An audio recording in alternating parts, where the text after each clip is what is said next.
Morning. Right, I'm annoyed. I'm not mincing my words with this title, which is why I've called this video, Oi, Scumbags, we need this car back.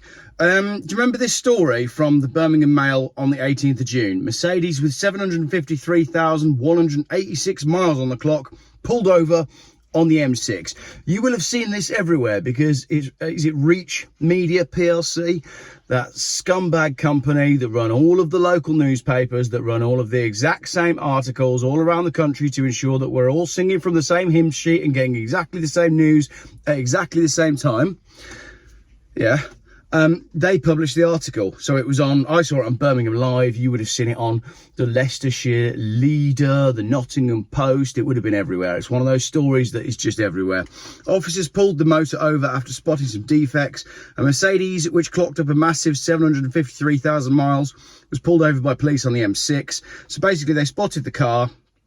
At the time, there was a problem with the door and he'd held it closed with like a cord. We'll find out later. But that's not really the point, because the scumbags here are, well, you decide if it's the police or not. So basically they put a prohibition notice on the car, which means the Mercedes couldn't be moved until, well, basically it could only have been moved by the owner taking it for an MOT. So that article came out on the 18th of June, 29th of June, Mercedes that had been driven to the moon and back, stolen after M6 police stop. The owner of a car which had racked up 753,000 miles says his vehicle was stolen after he was clamped by police. So, scumbags, right? I'm talking to you. We seem to be in the age of the scumbag, don't we? It's so much easier these days for people to just be scumbags. And a lot of this arrives in my inbox. People that have been done over by scumbags in one way or another, and they email me and say, Geoff, can you help? Douglas Turner was told that the Mercedes estate was not drivable when officers stopped him on the M6 in Staffordshire. He says the car was clamped at the roadside, but when he returned in a hire car to arrange towing, it had disappeared. Now, Douglas, first up, I'd like you to get in touch with me.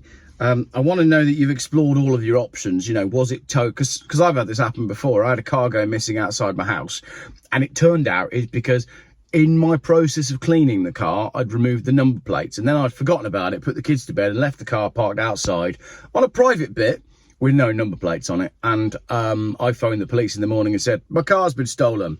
And it was a whole load of palaver for a few hours until I phoned them again, and they actually said, no, we stole your car. And the local towing company had it, and it cost me 300 quid to get the car back, even though the number plates and the V5 and the keys and everything were all with nightmare. Anyway, Douglas, I'd like to be sure that it hasn't been taken by some government organisation, because we know that they don't actually talk to each other. The art dealer has since been desperately trying to be reunited with his beloved car and has visited various scrapyards in the West Midlands and beyond in the hopes of yielding information. Now, I'm not saying that people that work in scrap dealing are generally people with no morals, but that does seem to be the case here. And after all, we are a bit too close to Birmingham to be comfortable that... You know what I'm saying. When it was taken, valuable paintings were in the back of the car, which have now been reported as stolen and are unable to be sold. Mr. Turner, who's in his 70s, added that the loss of the car has left him devastated and scrambling to find it. He says he'd purchased new doors for the car to replace the unfit ones, including the driver's door, which couldn't be opened or closed and was held on with a cord. And when pulled over by officers, Mr. Turner had to exit the vehicle using the passenger side. I've got some questions, Douglas. I mean, come on, you shouldn't be driving a car on the motorway with a door that is held together by a cord. That's not ideal. I appreciate everybody's situations are different. You probably should have fixed that first. But that doesn't mean that you deserve to have your car stolen by some unscrupulous scrap dealer that happened to be passing by and saw a vehicle that would have had a PG9 notice on the windscreen and a police clamp on the wheel and thought that it was acceptable to go and weigh that in to a scrapyard, who then received the car and found that it was acceptable to take that car in with no V5 or anything. Because I've never yet managed to scrap a car without the V5 with me. See what I mean? Scumbags.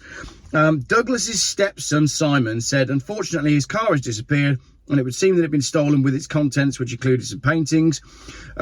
Douglas bought the car when it had less than 100,000 miles on the clock. and he travelled all over the UK for art auctions, racking up a huge number of miles, equivalent to travelling the distance between the Earth and the Moon 3 times.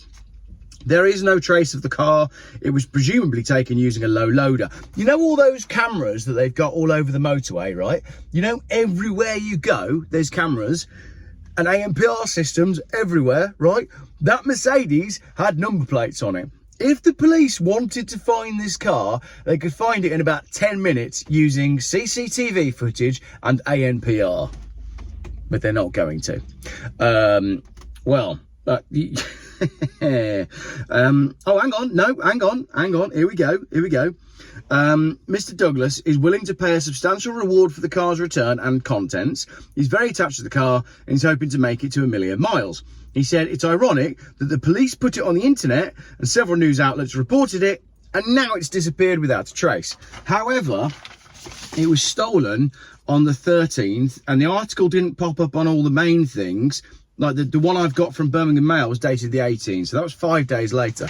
So I'm not, I'm quite happy to jump on and blame the media wherever I possibly can, but I can't imagine that car sat by the side of the motorway for 5 days. But then Staffordshire police have confirmed that they have identified a suspect in relation to the theft of the vehicle. We continue to investigate after a silver Mercedes car was stolen after being clamped at the roadside of the M6 at Junction 12. Inquiries are continuing and a suspect has been identified. So they know who did it, but they don't know where the car is. Well, that suspect, that scumbag that nicked the car, he knows where it's gone. And how hard can it be then to ask him? You know that James Bond movie where James Bond ends up tied to a chair with a hole in it, naked, and they are using that swing to, lop it up and under his balls to get an answer to a code for him. That's a great way how you could find out where the Mercedes is. And also, that would deter other people from doing this, because it seems to me like we don't really have any deterrence at the minute for stopping people from being scumbags. The age of the scumbag is in full flow. You can flourish as a scumbag in the UK in 2025. There's a brilliant Lotus Eaters episode saying that car theft has now basically been legalised in London. And in fact, I'm going to put it in the pinned comment. I highly recommend that you watch it, because it talks about car theft and how there's basically no repercussions for car theft in the UK anymore. On a lighter note, there was another car that was stolen last week that made me really sad. It was a 1926 Rolls Royce. It was an old chap who was just about to embark on a European tour. The car was on a trailer, and his 1926 Rolls Royce that he'd owned forever was stolen and went missing. But I'm very relieved to say, low battery, it turned up yesterday. They found the Rolls Royce. So this is my appeal to all scumbags in Birmingham. Can we have this Mercedes back, please? Douglas has actually put up a £1,000 reward for the return of the car.